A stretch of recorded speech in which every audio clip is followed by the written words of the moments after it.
Oh my God, wait. I have one more thing. I have to shout out my mom because she's gonna listen to this. I got her listening to the podcast. So Of yeah, so course. hi mom, when you hear this, hi. Very lovely. Oh, that's so Yes. very sweet.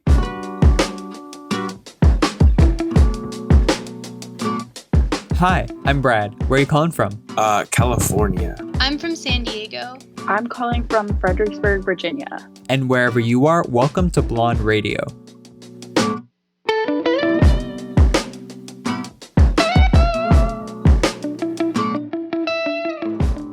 Hi, I'm Brad. I live on the west coast of Canada. I'm enjoying the brisk evenings here, and I'm also enjoying having so many blankets around my place. And welcome to Blond Radio, where every week I book calls with strangers from around the world. Today we'll talk to Deangelo, who started a new style of content after he left his job, Ash, who's learned how to balance her passions with her obstacles, and Allie, whose world travels have expanded her heart for empathy. But first, this week at Blond Radio on Instagram, I gave you a prompt. Where do you find confidence?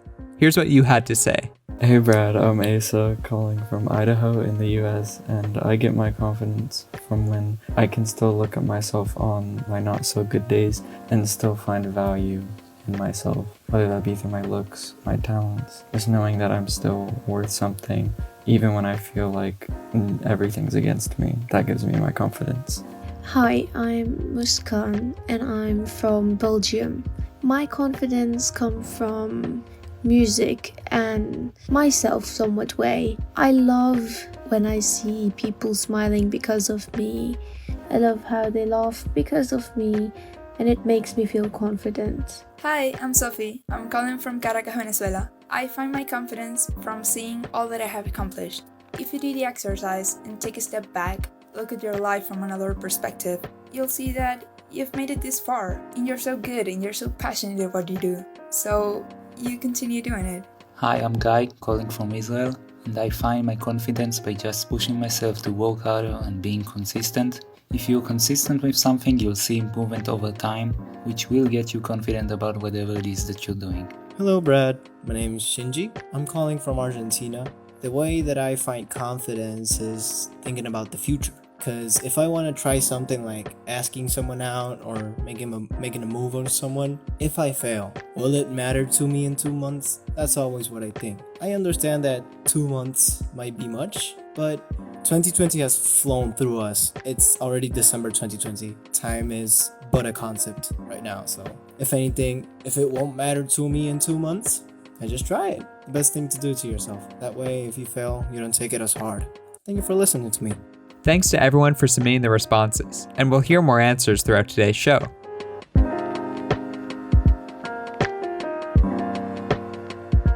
All right, how's this sounding then? Hello, how's it going? Hey, what's up? Good, pretty good. I'm excited. Yeah, a little bit more personal, perhaps. We'll see what we can get into here. And then where are you calling from? California. Yeah, West Coast. That's what's up. Yeah. Mm-hmm. All right. Awesome. Deangelo. It's Deangelo, yeah? Yes, Deangelo. Pronounced pretty well, too. Nice job. Nice. Thank you. Okay, cool. First off the bat, I guess just kind of give me the elevator pitch on you, who you are, what you do, and what got you to where you are today. All right. Wow, this is a personal question, man. Well, I'm Deangelo. I'm 19.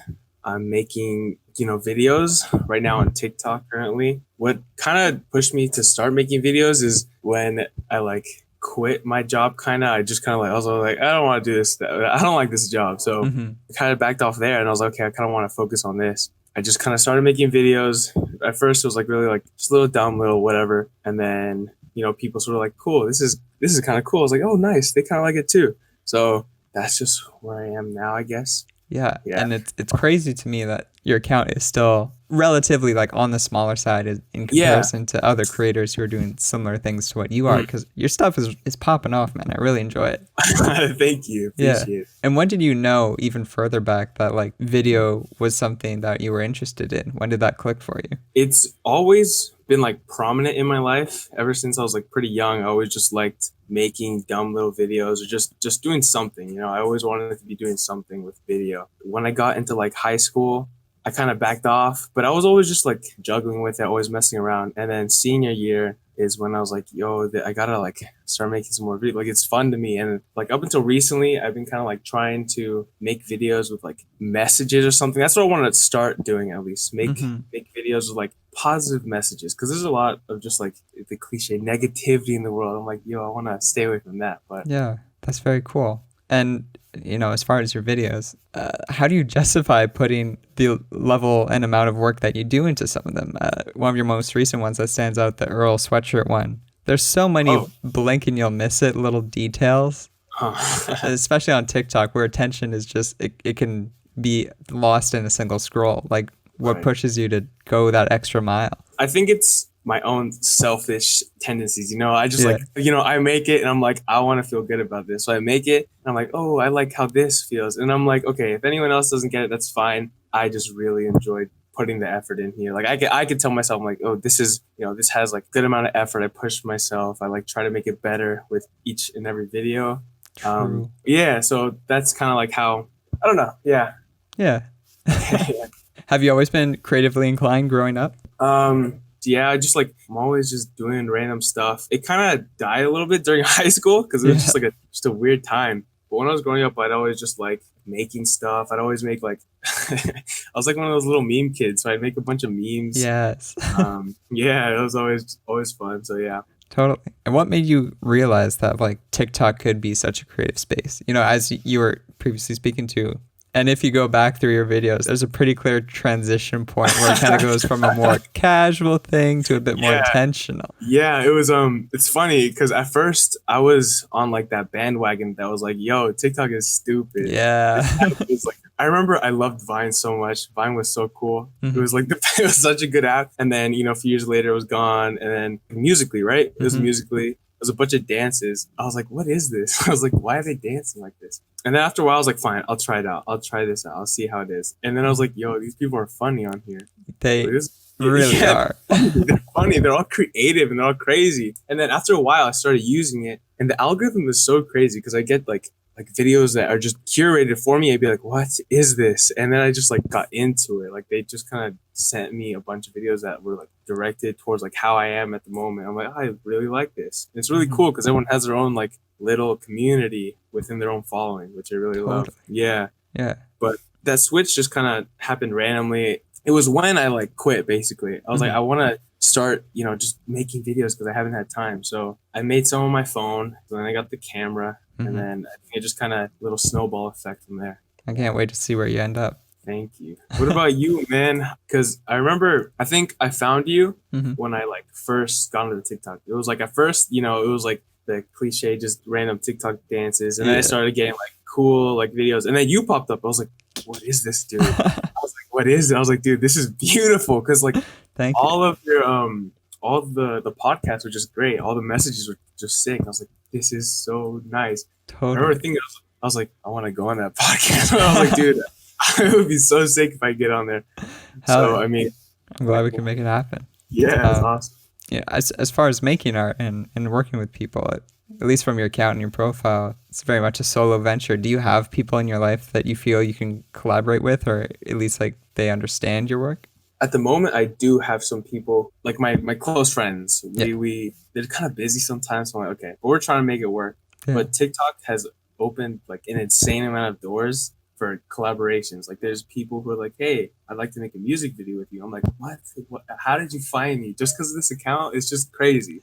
So yeah, there are like people, and I definitely want to try and make some videos with other people with collaboration, because that'd just be so cool. Very cool. Yeah.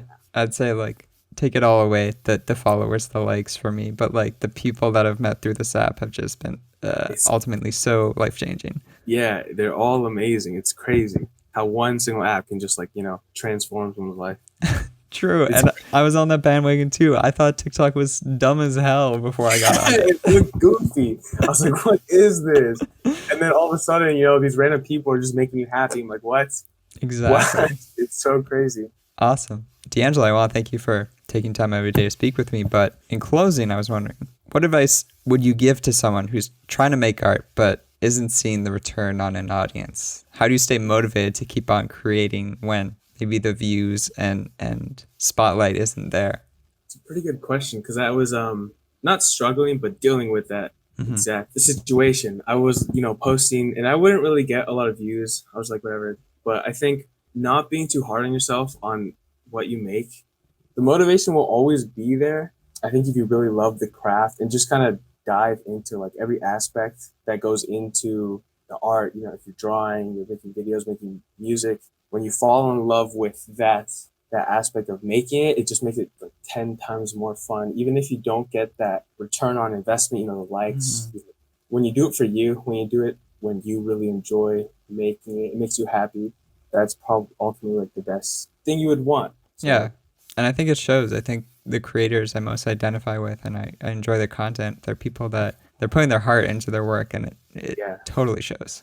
Yeah, it's crazy because they're like, we're all pretty young and we're all just kind of going at it. It's just so cool seeing everyone do this. Totally. Yeah. It's awesome. In some ways, it feels like the state of 2020 really facilitated a lot of creativity for a lot of people. Yeah, it just pushed everyone out of like the little cocoon. It was great. I love seeing it. We'll take our victories wherever we can this year, I think. Yeah, definitely. Awesome. Deangelo, thank you so much. All right, man. Thank you so much. Sweet. I'll be in touch. I'll talk to you later. Yeah, be in touch. Ciao. All right, see you.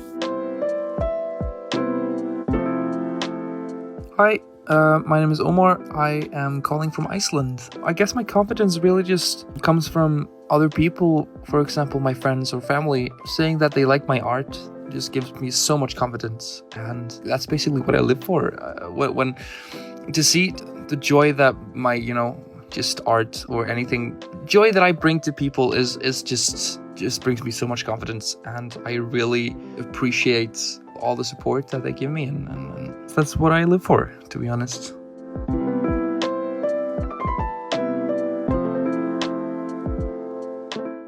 Hi, how's it going? Going good. Awesome. I'm Brad. Nice to meet you. I'm Ash. Nice to meet you. Cool. And then where are you calling from? I'm from San Diego, like downtown area. Yeah, awesome. We may have a mutual, Liam, who's I think also from San Diego. Oh yeah, hey, I'm Liam. Yeah. Yeah. Really sweet guy. Oh, for sure. Yeah. Well, Ash, I guess off the bat, give me the kind of elevator pitch on you, who you are, what you do, and what kind of got you to where you are today. Well, I guess I'll start off with, my name's Ash. I have lived in San Diego most of my life. What I do, I guess it's a very interesting, there's not really a word for it. Yeah. I've done a bunch of stuff from like making costumes for events and doing design work and modeling and all that fun stuff. So I kind of just do whatever comes my way. I guess I'm a freelancer in a sense. Anything that can get my artsy juices flowing is what I'll latch on to, and that'll be my next thing. So that's pretty much my experience, just going with the flow. And when did you first realize that you were, this creatively inclined? When did that click for you? Well, I've always kind of just been a creative person, I guess. My parents were really into the fact that I drew a lot as a kid. I drew a picture of some stick figures. They don't look anything special to me now, but my mom still has them framed. It's one of the first drawings I've ever did, and she has had it framed since I had drawn it. Oh, wow. Yeah, and she always loves to go, when you were 3, you drew the individual fingers. They were still sticks on a little rock, but I knew you were an artist at that moment. And like seeing it framed as a kid was really what solidified like that I'm supported and that like this is something that I could do. Yeah, she was always very proud of like you did so much detail for a kid. I mean, she wasn't wrong. It sounds like it turned out, quite an artist's life in a sense. Oh, for sure. My dad definitely didn't help with that fact either. He was always trying to get me to do artsy stuff, and he was super excited that was a path I took. That's awesome. That's great to hear. Yeah. And do tell, what is it about Valve games in particular, or when they used to make games that hooked you in so much initially? So you talk about Valve, that's dangerous. That's my whole upbringing. Oh man, I could talk about Valve for hours. When I was a kid, when I started getting into costuming and gaming and stuff like that, the first games to really hook me on the computer was Portal Mm-hmm. and Half-Life and Team Fortress 2. And they all happened to come from the orange box, the Yeah. same bundle. And that was one of the first things that I was introduced to on the computer. I had already loved tons of classic console games from my brother being 11 years older than me. So I got every hand-me-down ever. I just plugged in the orange box and fell in love. It just, the storytelling, the creativity, it still feels so original even to this day. Mm-hmm. There was just something about it that was revolutionary. I mean, Valve on its own is revolutionary with Steam and where, like, you know, everything now, but it was just so inspiring. Everything was different, but it was also had the same notes, kind of like how Pixar makes different stuff, but it's always like the same kind of feeling you get. Yeah.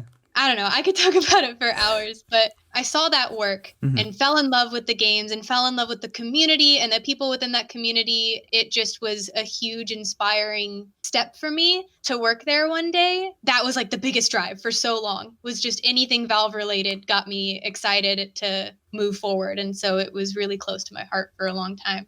That's really special. I love that. And yeah, storytelling in Valve games has just been really, really fundamental. I still for me too, Portal was like the first game that I think I've played through at least a dozen times now. And it's still so enjoyable. Like I'm going through the motions at this point, but it's still, I don't know, something about it. A little bit magical, just simple. Yeah. Yeah, Totally. I agree.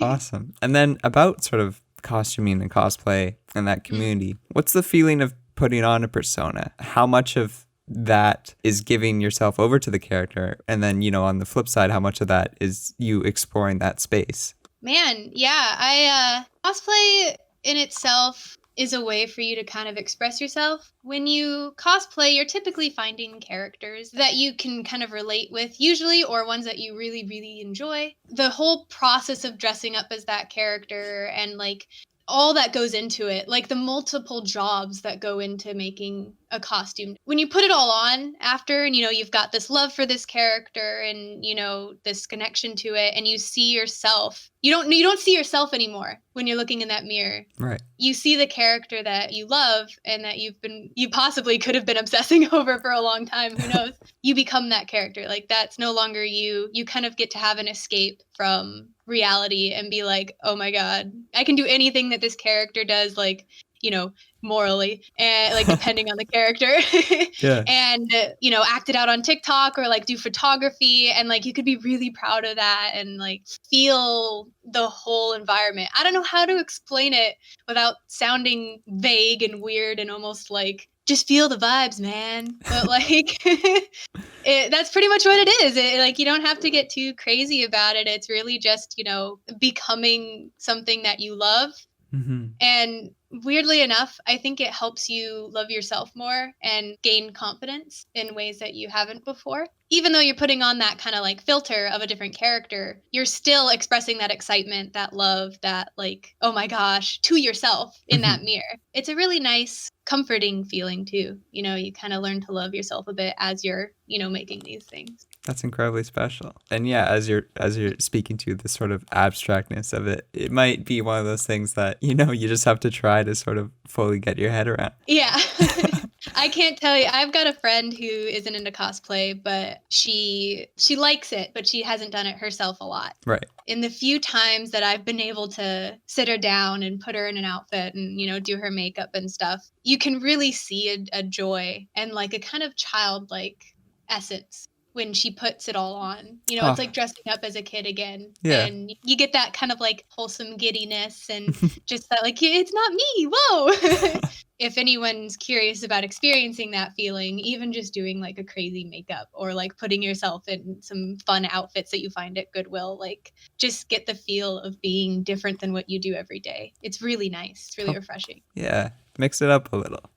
Yeah.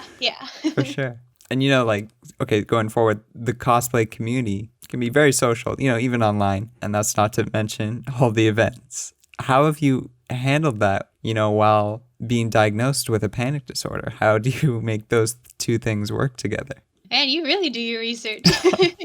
I do have a very lucky circumstance with that. My dad is actually the one who took me to my first convention and my first Ren fair when I was younger. Mm-hmm. He was really good about, when I got too overwhelmed, if there was too many people in the way or anything like that, we always would go back to a table or something. We would people watch is what he would call it. We would both sit down and we would just look at people that were passing by the table in the convention, and he would be like, just look and see all the different cool creative things these guys are doing. What is that person doing? What is that person doing? Just seeing snippets of life pass you by that you'll never see again, possibly. It always kind of calmed me down to just be like, okay, these are real people. These are other human beings. Like, I don't need to see them as these big blobs hoarding towards me in big crowds and stuff. And it kind of set you back into reality, I guess is what I'm saying. Yeah. My dad and I would do that. And he would just do little things like that, either that or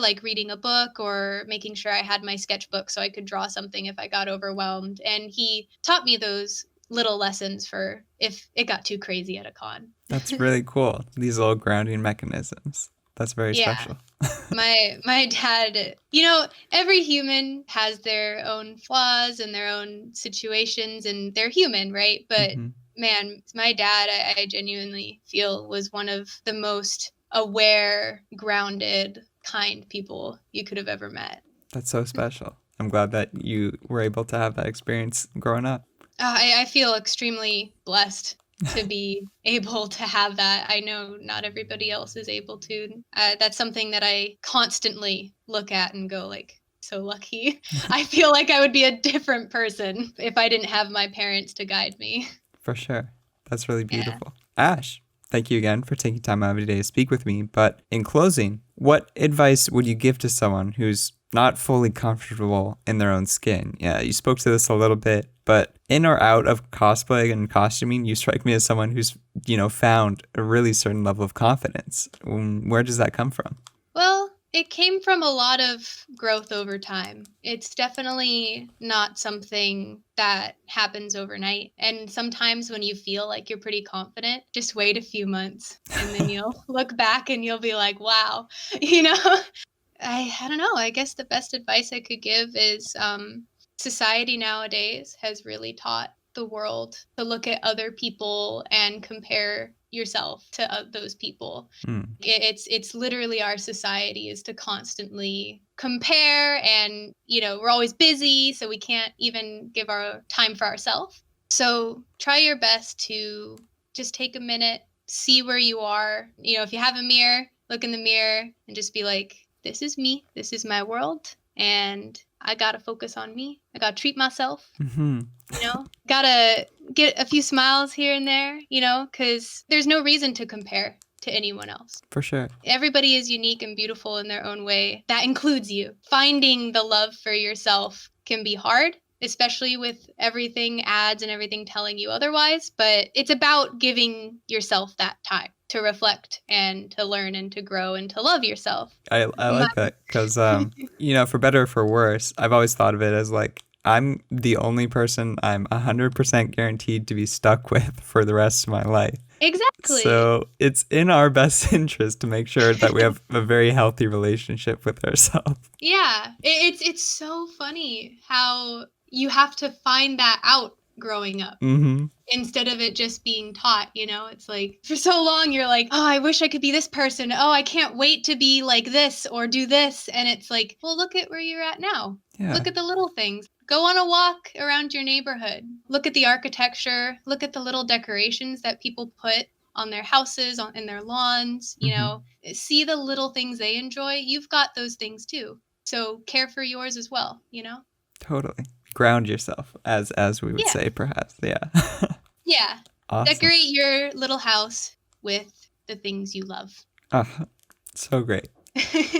Oh, yes. Yeah, Ash, thank you again. Thank you so much for speaking your words and sharing your stories. Really appreciated. Yeah, I really enjoyed this. If you ever want to do a part 2, you let me know. I will. Thank you. That's incredibly sweet. Well, we'll definitely be in touch, but I'll talk to you later. Yeah. Ciao.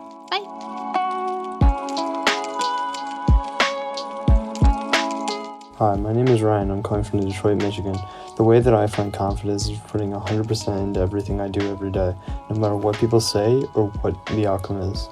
Hi Brad, I'm Natalia from Chihuahua, Mexico, and my confidence comes from myself, but especially when I look back to all my ups and lows that I've been through, and I say, that's me.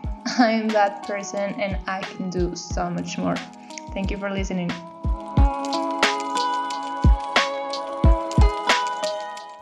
Hello. Hey, oh my god, totally didn't even get a notification. It's all good. It's all good. No worries. How's your day going? It's going, all vibes. How's your day going? For sure. Maybe I just woke up. Who's to say? Life is chaotic. Ooh. Yeah. I may or may not have peeped that in the Discord, but right. That's fine. Yeah. Okay, so like this goes down like I say, I'm Brad, nice to meet you, but I feel like I've already met you. But as I was going through your profile and stuff, Allie, but I only know you as Mira? What's up with that?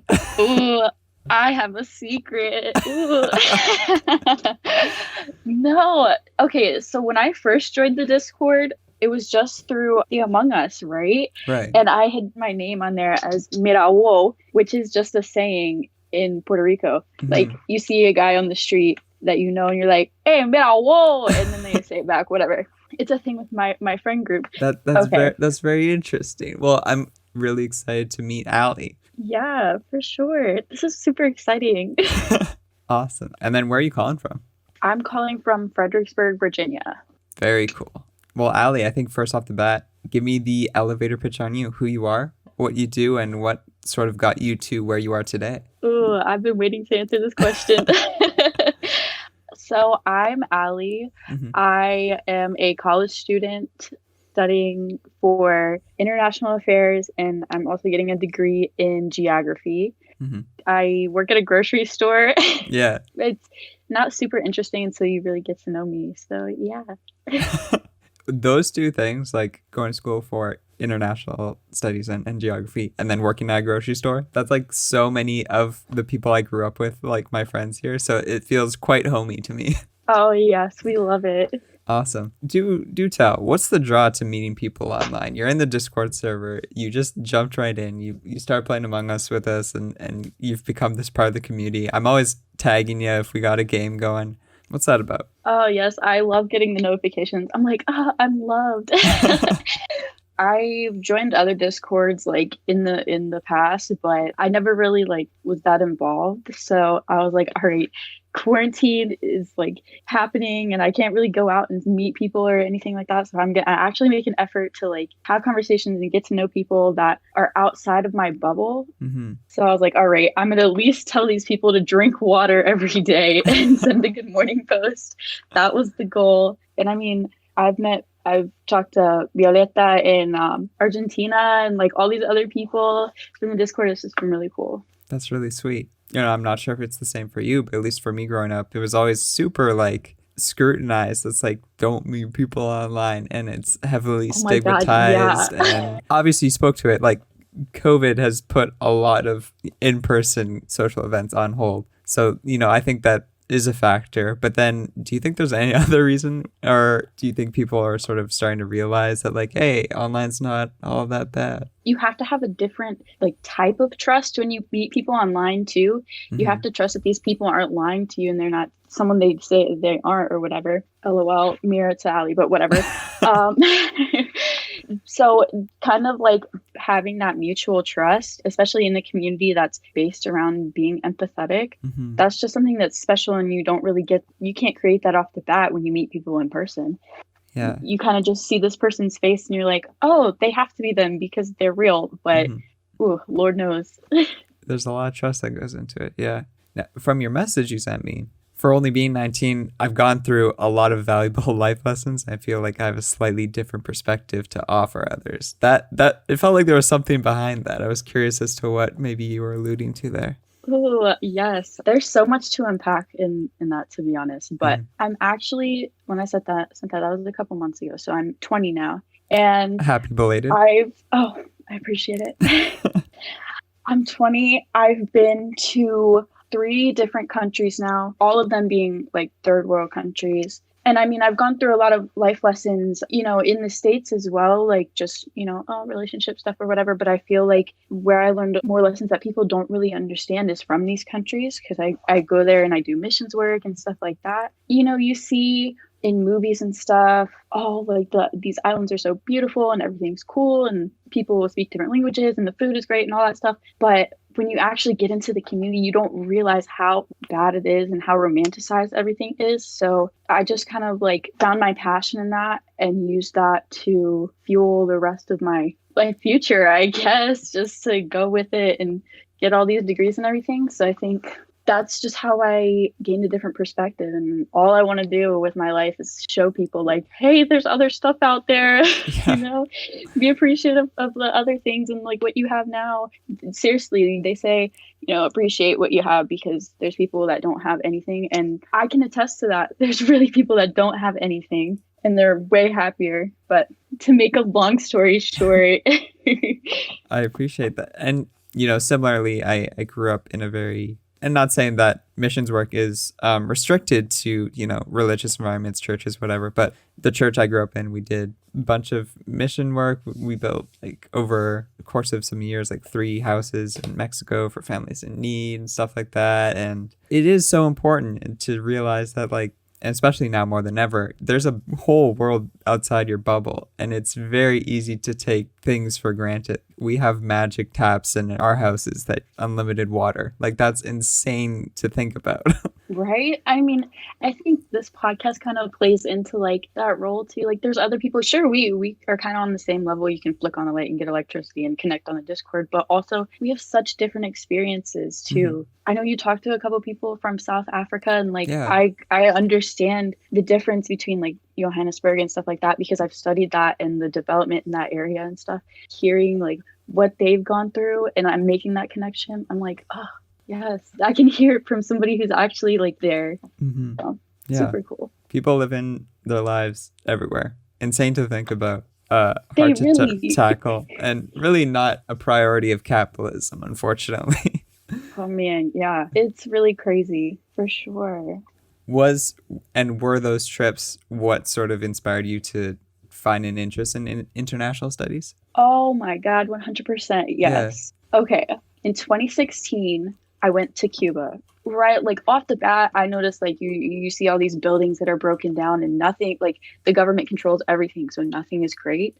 So we went to this town and we started to get to know all these people. And in my head, I'm thinking, oh, I'm going to help these people. I'm going to bring them money and food and all this stuff. And it's going to be great. It's in development. We call it the white hero idea. Yeah. And that's what was in my head. But then I met these people and they were just so happy. They had more happiness than I could even imagine. And they have nothing. They don't have food. They don't have clothes, anything.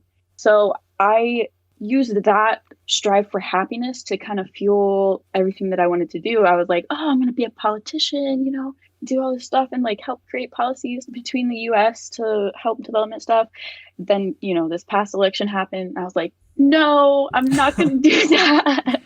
Yeah. But I actually got into geography and went to Guatemala, saw more of the same things of these people having nothing, but being completely happy and content. So I was like, geography it is, and here we are. Totally. So, yep. Happiness, has this experiences you've gone through, seeing other people what they value, has it changed your idea of happiness? Oh, for sure. Yeah. Seeing the people firsthand changed my point of view of what happiness is. But reading about it too, there's this book by Jacqueline Novogratz. She talks about how when you're doing these projects, you can't be rich and also be doing development work. You have to put everything into it to make yourself to give yourself this sense of happiness and make the people around you happy and help these people, or have all the money. So I've kind of come to terms with my life. I'm not going to be rich. I'm not going to have money in a house and everything, but I'm going to find happiness in knowing that I'm making an impact on other people's lives. So that's definitely changed for me. That's really special. I appreciate that. Thank you. Allie, in closing, I was wondering, what advice would you give to someone who, as you're speaking to, reach beyond their bubble, who wants to engage with the world around them? And I know a bit difficult now as the world is dealing with a lot of stuff at the moment. But what would you say to them? Someone who's trying to reach beyond their bubble. Mm-hmm. Even where you are, don't be afraid of new opportunities. Mm-hmm. There's always opportunity to learn about the people around you and find ways to like open your mind. You know, I mean, you can even do that online just by like listening to podcasts and meeting new people online and all kinds of stuff. Like there's always opportunities to learn and extend your understanding of the world, for sure. So just go for it. Be open. Don't be closed-minded. Totally. Yeah. The opportunities all around us. There's people in my community that I've only met recently, like this year, that I'm like, oh, shoot, like I was really limiting myself. Yeah, right? Sometimes when you get the chance to sit down with someone you've worked with and like you've kind of just had little conversations with them, but when you get the chance to sit down and have an actual conversation, you're like, oh shit, like this person's really cool and they have a lot to offer, you know, like they have a different perspective, and just taking that in, those opportunities are so valuable. Totally. Yeah. I don't think I've told anyone this, at least on the podcast, but I grew up in the church in private Christian schools. Yeah. But my first engagement with people that weren't involved with religion was when I got my first part-time job. I was 15 and my mind was just blown wide open. I was like, oh my Lord, like these people that I've been told, you know, are quote unquote of the world or just like leading a very different path with like winks to, you know, like not the best lifestyle. They were some of the most genuine, wholesome, down to earth, caring, intentional people I've ever met. And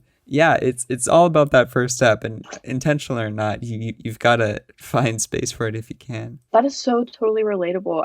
My first job was at Chick-fil-A, right? Hell yeah. Oh, I love to see it. Oh, it was awful. But we had a bunch of homeschoolers there. Mm-hmm. And like you would say things to them like, oh, you know that episode of SpongeBob? Like we would like quote stuff like that, or like just random, you know, things that you know.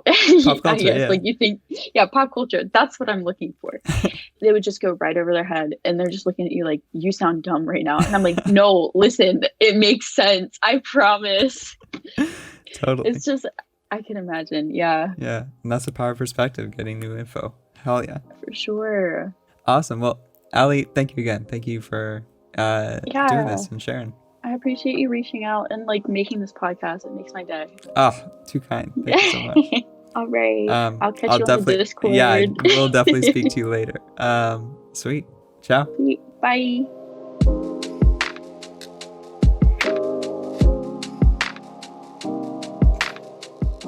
Special thanks to Deangelo, Ash, and Allie for making this episode possible. I've tagged their accounts at Blond Radio on Instagram for you to check out. Intro music provided by Wayfie, that's Wayfie, and accompanying tracks by Lowboil, that's Loboil, who can both be found on all major streaming platforms. I'll see you soon, and thanks for tuning in to Blond Radio.